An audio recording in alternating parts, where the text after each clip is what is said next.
Bismillahirrahmanirrahim. Welcome back to my channel, back to the basic video, and we're going to learn how to actually check your transistors, how to identify every single pin. Also at the same time, how to identify if I'm working with an NPN transistor and a PNP transistor. So we're looking at BJTs, bipolar junction transistors. So we're going to identify these few things related to bipolar junction transistors. We're not talking about JFETs, MOSFETs or anything like that. We're talking about simple BJTs. Alright, for that purpose you need your multimeter. Make sure your multimeter on diode mode, and you should have a probe configuration like this where you have a voltage probe connected to your red. You can either connect any of these probes to this side, but generally red probe is for voltage and this is for COM port. So this is easier for us to identify. That's the only setting you need on your multimeter. And let's look at the transistor that we're working with. The BJT transistor that we're working with is actually C828. I don't know if you can see it or not, but that's the part number of this. So as you know, transistors are active devices. In order for you to use them, you need to provide some type of voltage to one of the ports, specifically a base. And it consists of 3 pins. Either one can be a base pin, collector pin, or emitter pin. And that's the purpose of this video, to identify which one is my base pin, which one is my collector pin, and so on. So in order for me to do that, we're going to take any of these pins as my reference pin. So for example, I decided to take this as my reference pin, this pin as my reference pin. So I plug this in, I put my probe here to the rightmost pin, and I move along.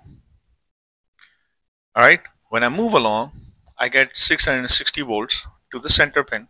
When I change this pin to the last pin, I'm getting about 662 volts.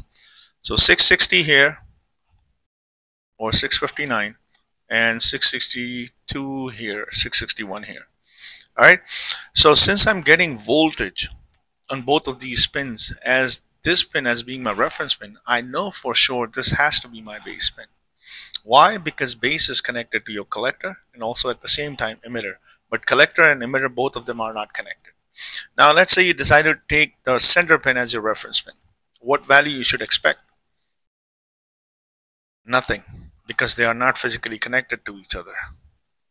Nothing. Because from base to collector or base to emitter, there is no return path.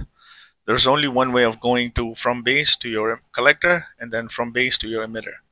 Now, if I decided to take this as a reference pin, and if I move along,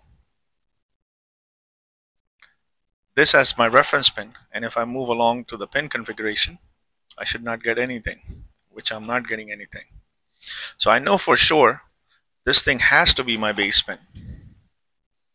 I know for sure this has to be my base pin.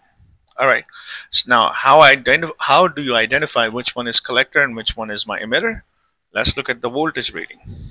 Alright, I'm getting about 659 and I'm getting about 661. So I know for sure, because there's a less voltage drop here, this has to be my collector and this has to be my emitter, because emitter is a little bit more. Why? Because emitter is heavily doped. Alright, emitter is heavily doped. That's why you're getting voltage drop of what, 661, and you're getting about 658 here, 660. So I know the center pin is my collector because there's less voltage drop as compared to my emitter, because my emitter is actually heavily doped. And these values that you're getting, this is in a form of a millivolts. So I know my center pin is my collector because I'm getting 658, and here I'm getting about 660. As you also know, IC is equals to a beta, which is actually the magnification or the amplification factor, is actually IC over IB, and IE is always a little bit more, few microvolts, few microamperes more than your collector, because IE is equals to IC plus IB. So once I have done that, then now the next step is this: how to identify which one is my, if I'm working with PNP or NPN. So if I have my red probe, which is connected to my voltage port of my multimeter, if I am using that as my reference pin, if I'm getting values on both of these, then I know for sure this is an NPN transistor.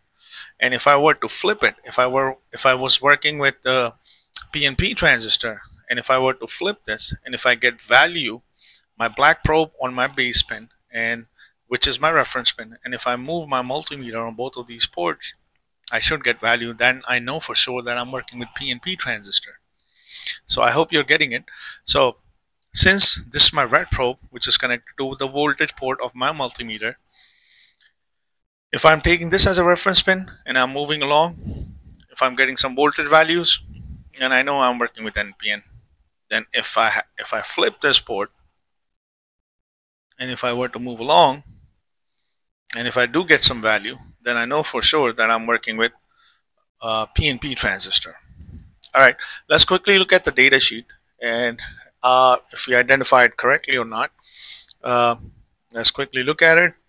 C828 transistor sheet, and let's look at the diagram, and let's look at our identification was correct or wrong.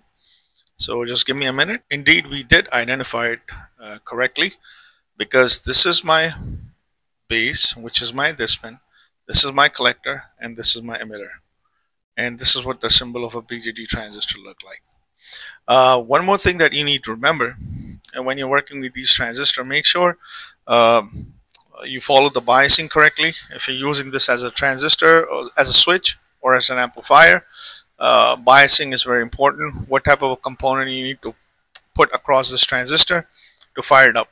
Let's quickly also look at a faulty one. This transistor that you're seeing right now, this is a faulty transistor. So how do you identify your faulty transistor as well? So I'm still working with, let's say I already know that I'm working with C828. So I'll make this as my reference pin, because this is my base. If I were to move along, all right, that's perfectly fine. I'm getting some voltage values. Now, when I take this, and let's say I decided to make this as my reference pin, the center pin as my reference pin, and if I were to move along, if the transistor was okay, I should not get any value, because we have already identified this. Look at this. Let's check it here. So if I take this as a reference pin, if I move along, I should not get any value. If the transistor is okay, you should not get any value.